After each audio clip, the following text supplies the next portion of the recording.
Salut, j'espère que tu as la forme. Dans cette vidéo, je vais t'expliquer comment obtenir le handstand.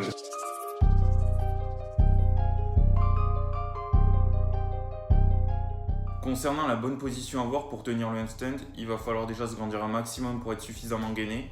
Il va falloir avoir les bras tendus. Et aussi, vous voyez, au niveau des épaules, si je fais aucun effort supplémentaire, elles vont être comme ça en position neutre. Et le but, ça va être de les passer en extension, comme ceci.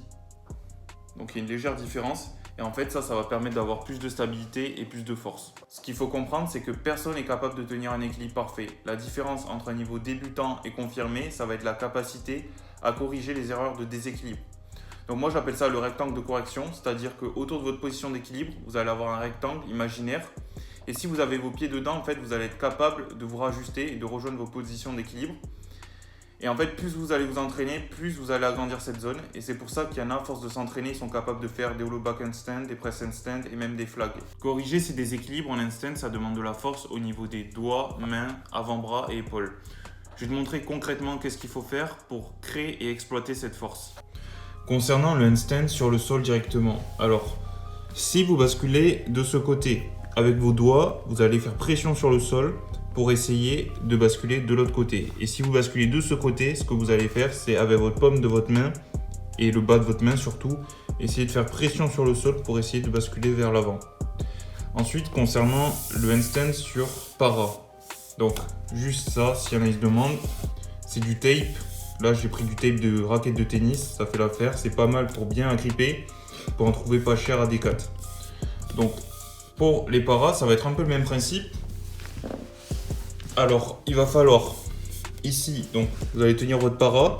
Si vous basculez de ce côté-là, ce que vous allez faire, c'est mettre pression ici, un peu comme si vous voulez faire pencher la para comme ça. Bien sûr, elle va rester au sol, mais tout ça pour dire, vous allez mettre une pression vers l'avant comme ça, forcément pour compenser le déséquilibre. C'est assez logique, hein. Normalement vous allez vous en douter tout seul, mais je préfère expliquer ici.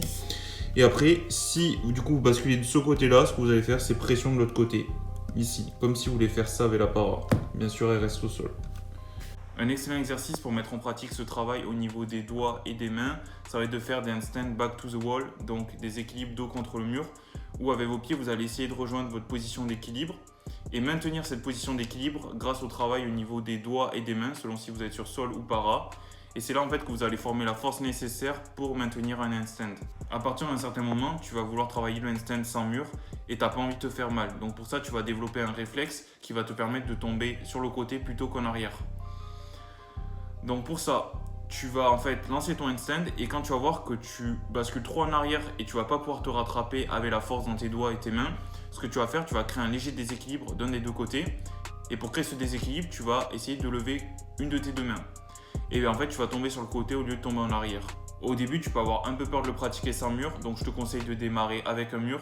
Je te montre à quoi ça ressemble sans et avec mur. Pour bien maîtriser le handstand, tu peux aussi faire des handstand chest to the wall, donc équilibre pec face au mur. Ça va te permettre de travailler ton alignement, parce que pour avoir un équilibre esthétique, c'est important d'avoir le corps bien aligné. Donc je te montre à quoi ça ressemble.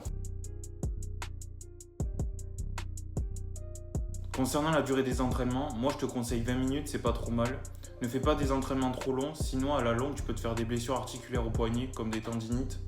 Aussi j'en ai pas parlé, mais pense à bien t'échauffer. Donc poignet quand tu es sur para et en plus les doigts si tu es sur sol. Entraîne-toi bien et à bientôt.